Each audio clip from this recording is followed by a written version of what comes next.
Silakan. Apa yang mau Anda tanyakan? Katanya Tuhan itu beranak ya, betul kah?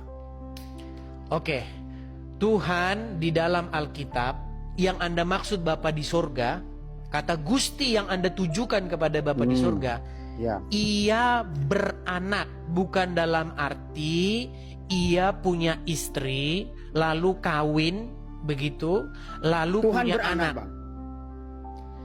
Yang dimaksud punya anak di situ, Bang, bukan dalam Ya. pengertian gini aja, Bang. Abang anak-anak Indonesia nggak? Kita anak-anak Indonesia nggak? Anak Indonesia. Indonesia suami siapa istrinya Indonesia? Kan bukan manusia, Bang. Nah, makanya Bang, ketika Tuhan maksudnya Bapa di surga, Gusti Bapa di surga, Anda katakan punya anak, itu menggambarkan sebuah relasi, Bang, bahwa kita ini kepunyaan Dia.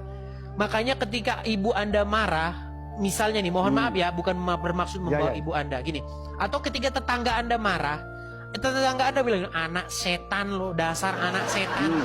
Nah, ungkapan anak setan itu bukan berarti setan tuh kawin, terus punya istri, punya anak, bukan.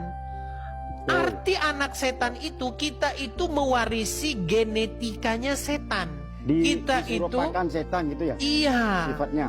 Betul. Oh, berarti nah, gini sebagai gini, Apa? Bang, sebagai orang Kristen, berbicara Yesus dulu. Yesus sebagai anak Allah, Yesus sebagai pengejawantahan daripada Elohim Bapa di sorga itu, Bang. Berarti jadi gini, Bang, sifat-sifatnya, tabiat-tabiatnya itu mewaris nurun ke anaknya. Nah, kita pun sebagai orang Kristen, saya sebagai orang Kristen, itu harus menjadi anak-anak Elohim seperti Yesus. Makanya kami harus mirip dengan sekarang Yesus. bisa gak manusia jadi Tuhan, Bang?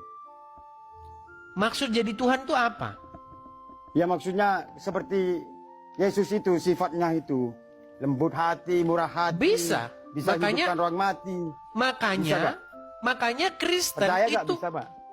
Makanya Kristen itu mengajarkan orang supaya ia menjadi pribadi yang semakin hari semakin mirip Semakin baik. dengan gambaran daripada anaknya Bapa di sorga, yaitu Yesus.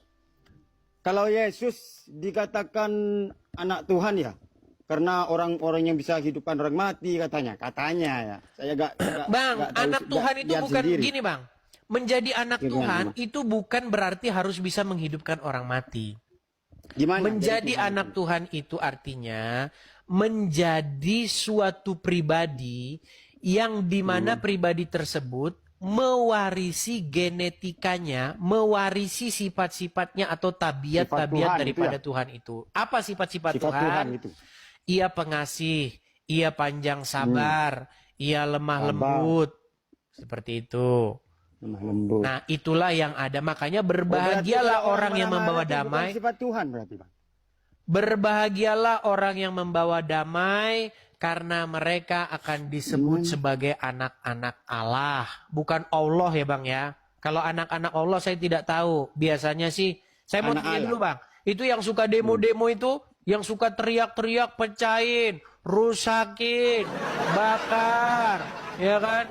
Teriak-teriak nama Tuhannya itu. Pertanyaan saya, apakah itu membawa damai atau membawa rusuh? Membawa rusuh. Membawa rusuh. Nah, kalau Rusuh, seperti itu, tabiat-tabiatnya seperti itu mencerminkan siapa? Ajaran siapa? Ajaran setan. Ya itu, makanya disebut anak-anak setan. Berarti kalau kita itu baik, murah hati, apalagi tadi gitu, Bang? Membawa damai. Nah, kita itu berarti bisa jadi anak Tuhan ya? Betul. Mantap juga berarti ya. Iya, Bisa makanya jadi Kristen, dibaptis jadi anak-anak Tuhan gitu. Oh gitu, Bang. Oke, sip, Bang.